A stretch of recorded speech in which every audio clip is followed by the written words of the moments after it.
Hello everybody out there in YouTube land, and welcome to DC Fans United. Today I am going to be continuing my series of reviews by taking a look back at Countdown number 33. But first off, I have a quick shout out for my friends over at OutrightGeekery.com. It's a cool geek website, and I'll have a link for them in the description box.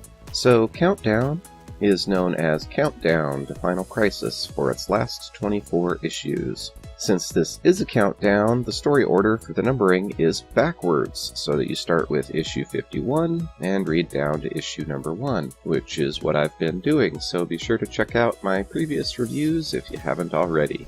So issue 33 is written by Paul Denny with Adam Beechin. The breakdowns are by Keith Giffen.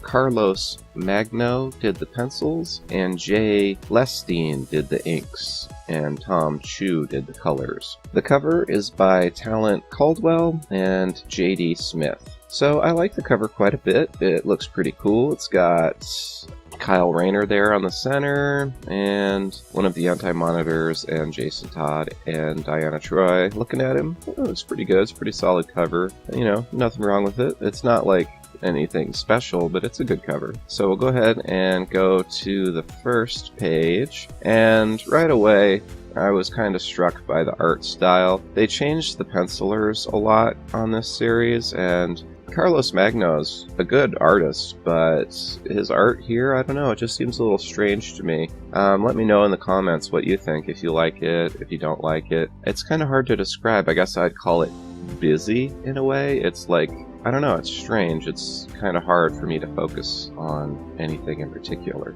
So anyways, it starts off right where the last issue ended. Wally West has got the Piper and Trickster, and he's holding them because they're wanted for the murder of Bart Allen, and they convince him that they aren't involved. Well, they are involved, but they convince him that they didn't kill him. So they have a bomb. They each have a bomb in their head, so they convince him to remove the bombs. So he does that, and then you see this full page splash page, 2-page splash page, and the credit page where he takes the bombs and throws them, and they blow up because they're right about to.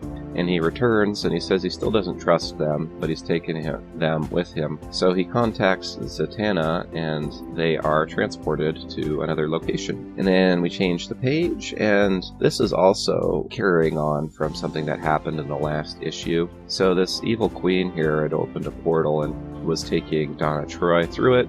But right when this was happening, Kyle Rayner shows up, and this is another example of where the art seems a little wonky. Like, the characters are drawn well, but I don't know, it just seems a little strange to me. Anyways, so we go to the next page, and Kyle Rayner uses his Green Lantern power and brings Donna back through the portal, so she's with them now, and that's kind of cool. They flirt a little bit, and Jason Todd's kind of jealous, but he's ultimately okay with it.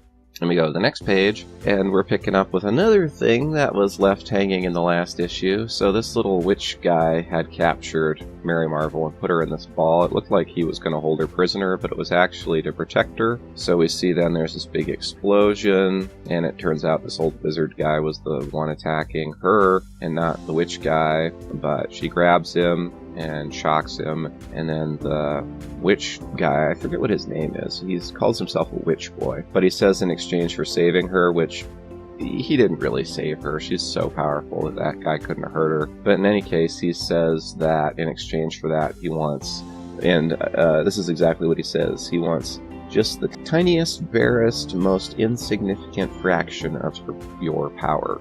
So he wants Mary to give him power. And then we're catching up with Jimmy Olsen, who has superpowers, but they only activate when he is like in mortal danger. So he's running around in traffic trying to get his powers to activate and being a crazy guy. And then some of the cars stop and the people get out and they say they're from Cadmus and they know all about what's going on. So they're gonna take him and supposedly help him, but knowing Cadmus, I wouldn't trust those guys. So we go to the next page and we see now that Wally West and the two rogues have been transported to this room. It's at Green Arrow's wedding. He's going to be getting married, and Piper and Trickster here told Flash that Deathstroke is planning to attack the wedding, so he stashes them in this safe room and leaves. And then Trickster decides he doesn't want to stay, and Piper says he does want to stay, so Trickster hits him and knocks him out, drags him out the door, and then they're immediately attacked by this mummy.